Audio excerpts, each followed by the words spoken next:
folks, my name is Scott Moore. This is Wild About Christ Outdoors. It is October 10th, 2010. Tomorrow is Monday morning and I'm getting ready to go out on my first deer hunt of the season with primitive equipment. And once I get going in the season and get out here and get a few shots and possibly shoot a deer, my equipment will be scattered and broached, and I won't have another opportunity this deer season to give you a good look at what I'm using.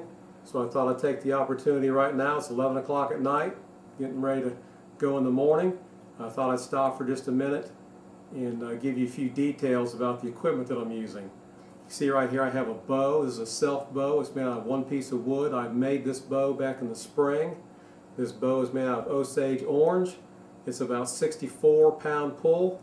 It's a 68-inch bow. It's a pretty good sized bow. But I'm going to go ahead and use it this year and see how that does.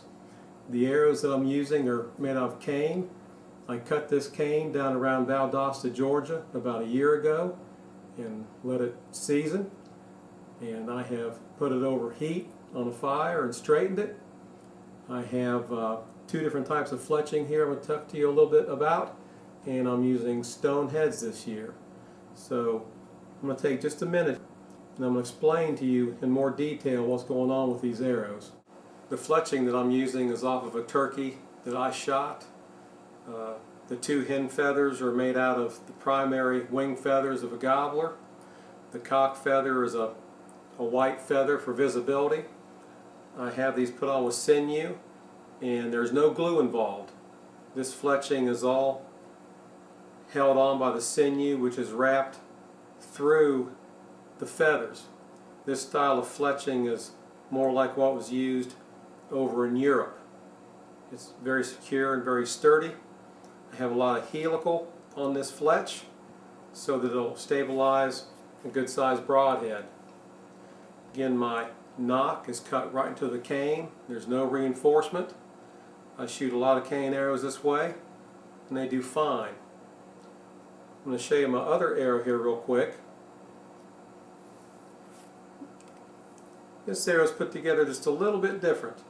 These are tail feathers from a turkey, and these feathers are actually lashed on backwards, pulled over themselves, and lashed in the front. This is a very primitive style of fletching that was used throughout the southeast. And it's not fastened to the shaft. There's a lot of air that gets under the quill. It's a little noisy sometimes, but it actually stabilizes the arrow real well because it catches a lot more air. And I just have no particular reason to use one or the other. I've just fletched the arrows with both these styles because of using the tail feathers and the primary feathers from the wings. There's some details about the points that I want to show you that are very specific and very important to successful hunting with stone heads. Again, I have a notch cut in the end of this cane shaft. The head is set in that notch with pine pitch. The pine pitch gives a solid base for the point to sit in so that it doesn't rock back and forth in the notch that's cut in the shaft. Once that pine pitch hardens, it's very secure. And then it is wrapped with deer sinew to tie it to the shaft. If you heat the stone point about too hot to handle, it keeps the pine pitch soft enough that you can align the point on the shaft. Make sure it's as straight as it's going to be, and then when that cools and hardens, you can go back and wrap the sinew on. Makes a very secure bond between the shaft and the point. I also want to point out that the shaft has been tapered down very fine. There's a real nice meeting there between the point and the shaft material. There's no hump or bump to catch on like a deer's rib or any other part of the animal and impede penetration. It's a nice streamlined junction. That's very important for penetration. It makes a lot more effective hunting head.